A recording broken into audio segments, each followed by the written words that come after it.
Hey guys, we're going to be doing practice and homework 12.5, which is about line plots. Again, most of you don't have this paper, so we're going to switch it out for a blank piece.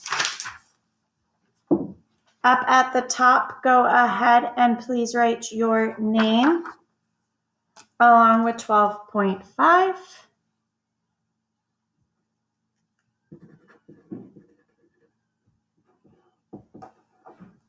And we're going to be doing line plots. Okay, so this one's going to be a little bit more time consuming because we have to write down our data. So neatness helps. So number one, we're going to have to look at a chart filled with fractions. So in our fraction chart, we have 1/6, 3/6, 4/6, 2/6, 3/6, 1/6, 3/6, woo, and another 3/6. Barely got it in there. Okay, and for number one, they want us to draw a chart. And I learned the hard way, so I'm not going to finish my chart until I've written it. So we have 1/6, and they want to know how many 1/6 we had.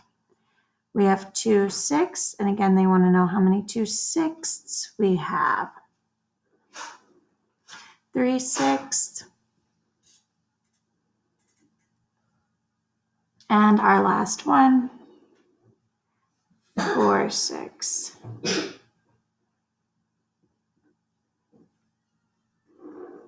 So then they want us to make tallies. So I come over here and I have 1/6 and another 1/6. So I'm going to have 2 tally marks. And then I look for 2/6. I have 2/6 right here. So I make a tally mark. And then they want 3/6. I have 2, 3, 1, 2, 3 tally marks. And then they want, and then there's one that got snuck in here. So we have 4 of them. And then they want us to get our 4/6. We have 1 tally chart there.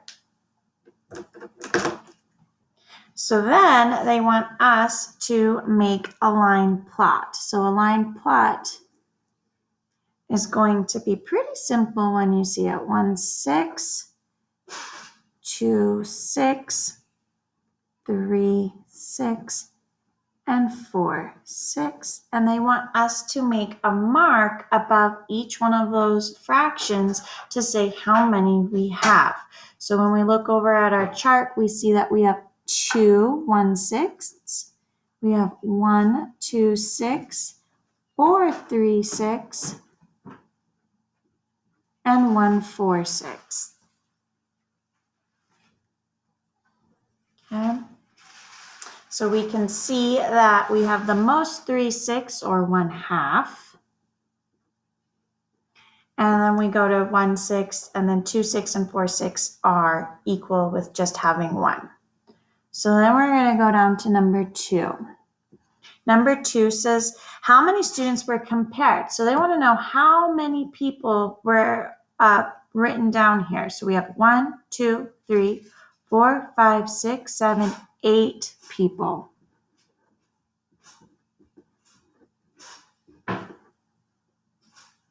Number 3.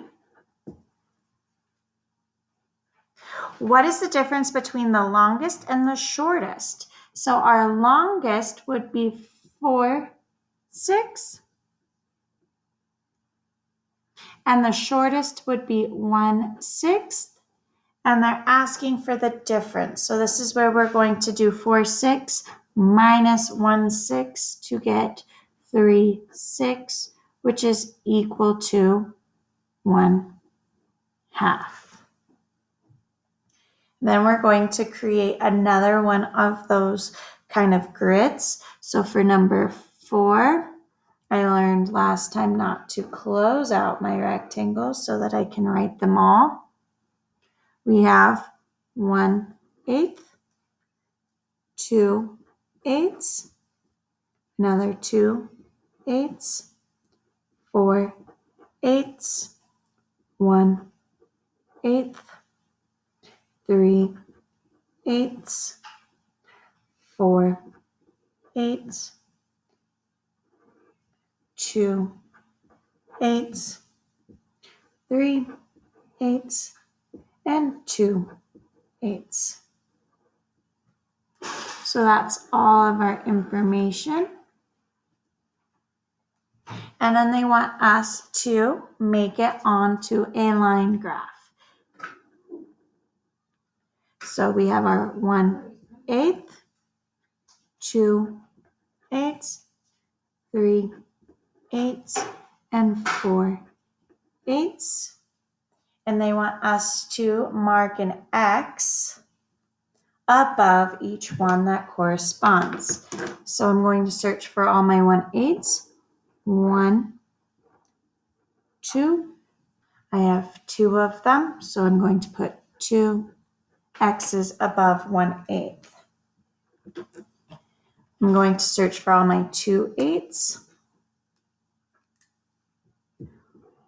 1, 2, 3, 4. So I'm going to put 4 X's above my 2/8s.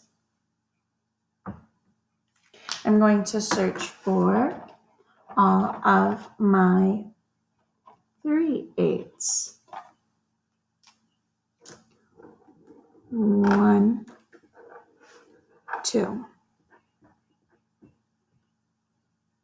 And then lastly, I'm going to find all of my 4/8s. 1, 2. And we created a line plot. Number 5, it says write a problem that can be solved using a line plot. So this would be a good way to find out what someone's shoe size is or what their favorite color is. So let's go ahead and write that in words. Number 5, you can use a line plot to graph people's answers. For example, shoe size,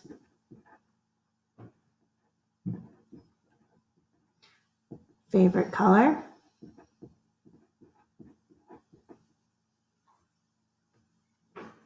please, as always, make sure that you take a picture of your 12.5 and send it to me. Thank you.